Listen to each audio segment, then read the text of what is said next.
What's your scariest stalking experience? I was a shift leader at a Taco Bell. I was always on the floor with my crew, so I was at the front registers or the drive-through register quite often. I was 24, married, with 2 small children, and I only lived a few streets away from my store. I would often walk to work to save gas. A guy a little older than me started coming in a lot.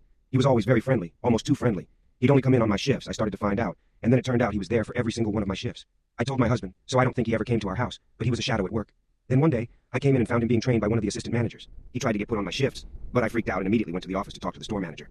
She had no idea about how he'd been in the store all the time. She knew there was a guy, but she didn't know it was him. She was horrified. She promised that she'd keep him away from me until she could get him transferred to another store. She called the store closest while I was standing there and got the transfer. He'd be at our store for that day only. His next day would be at the other store, and it would be his home store. She let me take the day off. She called in the other night shift manager. When I came to work the next day, she said that he'd not taken the news well that he'd have to work at the other store and quit.